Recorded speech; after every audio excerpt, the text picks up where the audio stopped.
Hey guys, welcome back to Nadir Audio. In this video we're going to be experimenting with our Boyuu Reisong A10 tube amp and some more efficient Klipsch RB-51 Reference II speakers. So if you haven't seen my previous video on the Boyuu Reisong A10 integrated tube amp, I'll include a link in the description below. But I've had this amp for several months and I absolutely love it, and I do most of my music listening on it. But since I've had it, there's a couple things that I've wanted to try out. One of which is to do some tube rolling. So we're still using the original Chinese tubes on this. I do have some additional tubes on order, so that's something that we will look at in an upcoming video. But the other thing I wanted to do was to experiment with some different sets of speakers. So for most of the time I've had it paired up with my KEF LS50s. And I wasn't expecting these to be a great match, just because the LS50s are pretty insensitive. I think the sensitivity rating is 85 dB, and we've only got 6 watts per channel to work with, but it actually works surprisingly well. It gets a lot louder than I was expecting, and for the majority of what I listen to, it gets as loud as I need it. But there are occasions for rock music, for some heavier electronic, where I can get it to a volume that I can enjoy listening. But you know, sometimes when you're really rocking out, you just want to turn it up a little bit more, and with this setup, there's nowhere to go. So I thought we'd experiment with some more sensitive speakers to start. And before I ran out and bought something, I thought, well, why don't we just go with the most sensitive speakers I have on hand? And that would be this pair of Klipsch RB-51s that I bought new probably 4 years ago, and they were pretty inexpensive at the time. I can't remember exactly what I paid, but I think they were a little bit over $200. So I'm not expecting these to really compete with the much more expensive LS50s. Really, this is just kind of a starting point for experimenting and, you know, seeing what a more sensitive and a horn-based speaker will get us. So let's take a closer look at the setup we've got. Okay, so we've got our Klipsch speakers set up here in my main listening room. Everything's running into our tube amp, which is up here. And for sources, I've been listening to vinyl on my U-turn Orbit with a Ortophon 2M red cartridge.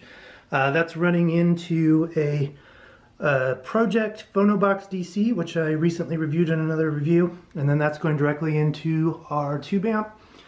We've also been listening to some CDs, which I'm just playing on this Onkyo CD player right down here. And then that's going into our shit Modi DAC and then into the tube amp. And then we're also using the Modi for listening to songs via my laptop. So we've got some files that we've been listening to as well.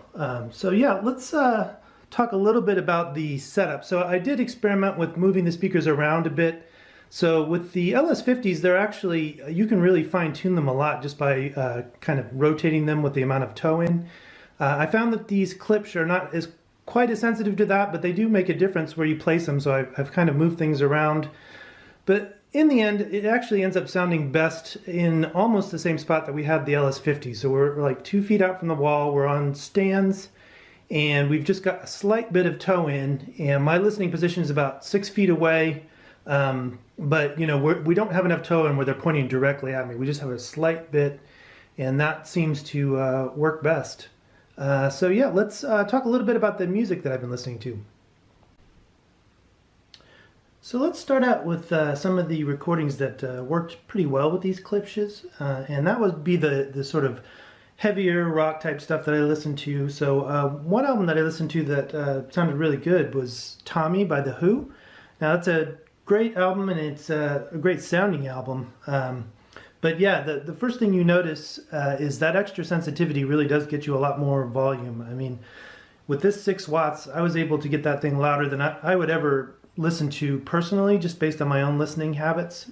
So the volume's there, but you also do get, it is a livelier sounding speaker, and it's slightly more muscular, so you get a little bit more of that drum attack coming at you, which when you want to rock out, you know, is a good thing. And everything else actually was pretty good. Now, you know, in comparison to the LS50s, there's lots of things that are different and are not quite as good. So One of the things that we'll talk a little bit more about wasn't as big of a deal on this recording is the bass response. So there's not a whole lot going on in the bass area on this particular recording.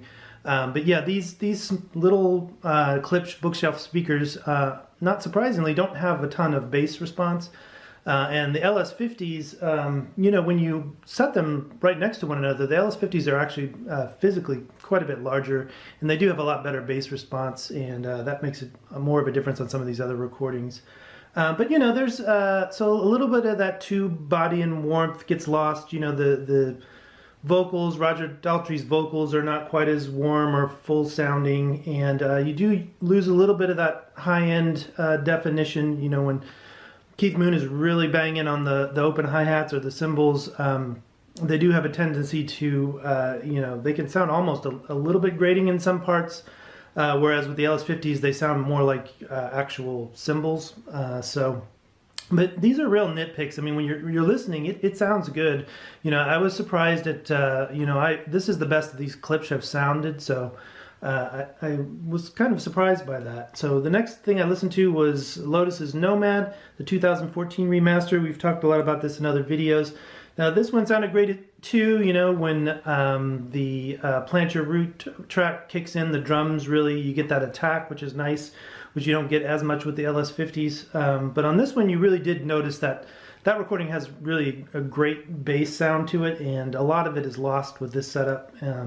And then all the other little things, you know, that I'd mentioned with the other album were true here too.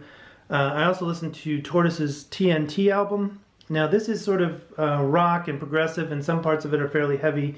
But it is a more subtle recording, and for one thing it does is it has sections that go from really quiet to really loud, and for that the Klipsch actually do really well.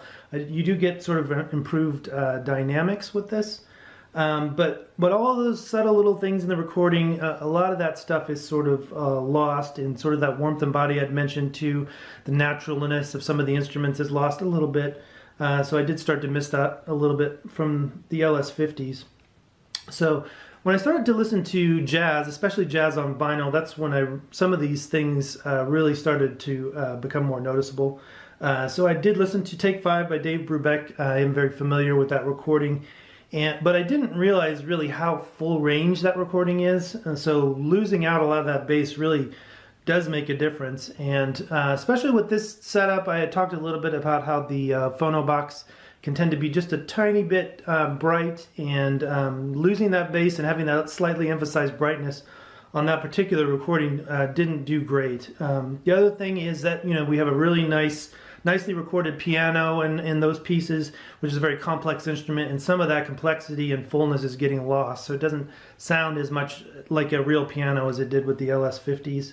So that probably was the least successful album I listened to. I did also listen to Stan Getz and Charlie Bird's Jazz Samba again, and that actually sounded pretty good. So that's a recording that really has a great room sound, and it's also just a really great sounding recording. And yeah, a little bit was lost going over to the Klipsch, but it really wasn't bad. You know, if you were listening to it without any point of reference, just to this setup, you'd be like, you know, wow, what a great sounding recording. And it really does sound, you know, audiophile. So these speakers can do pretty well. It's all just in the comparisons. I also listened to Tony Williams' Lifetime Believe It album. That's not a great recording, but it's an okay recording, and I really love Tony Williams, and also Alan Holdworth, one of my favorite guitarists, and he's on that recording. And that actually did fairly well too, but did lose a little bit of some of the nuance, did lose a little bit of the naturalness of the drums. And then I also did listen to some classical. So one of the things I listened to were some of those Bach cello pieces on the Autophiliac MA Recordings high definition sampler that came out recently. And those sound phenomenal on the LS50s, and they do sound really, really good on the Klipsch as well. Now, we do lose a little bit of that amazing room sound that this tube amp with good recordings is so good at. You still get a lot of that nice ambience, but a little bit of it's lost, and a lot of those little details, like on those cello pieces, you can hear the cello player breathing, you can hear them shifting in their chair. Little things like that, you can still hear those with the Klipsch, but they don't sound as real, and they don't sound as part of a whole of the whole room. So, you know, I think that, you know, it's just lacking a little bit of refinement compared to the LS50s, but you do gain that extra volume, you gain that extra dynamics. So a bit of a trade-off, but, you know, ultimately I'm going to stick with the LS50s for this setup, but it was nice to play around with something different. So I think I've learned a couple things. One is that I think I would really like to get that extra volume and muscularity for certain recordings, and maybe if I upgraded to a bigger and slightly more refined Klipsch speaker like the RP600M, that might be a real sweet spot with this amp. So hopefully I can get my hands on one of those in the future, and we'll take a look at that. The other thing I've learned is that these speakers actually are a lot better than I thought they were. They sound better in this setup than I've ever heard them. So I think that they're better than the sort of vintage receivers that I've been pairing them with. So I think we just need to up our game a little bit on the electronics that we use with them. So I think I will put them back into my recording rig, but then we'll probably come up with some better amplification for it. But yeah, it was a lot of fun to play around and to hear the differences between two different speakers that really have very different character. So I'm going to continue to do that. We'll experiment with other speakers down the road. I think with the LS50s, we are going to be looking at a higher wattage Class AB amplifier, see if we can get the LS50s to really rock out that way. They sound pretty good, like I said, with the tube amp. It's a pretty natural rock sound, and it gets fairly loud. It's just it's not going to blow your socks off if you really want to rock out. So that's kind of what it comes down to. So yeah, I think that's it for this one, guys. So yeah, we're going to be looking at some tube rolling in upcoming videos, and we'll also be looking at some other sets of speakers. So stay tuned. Thanks for watching. Bye-bye.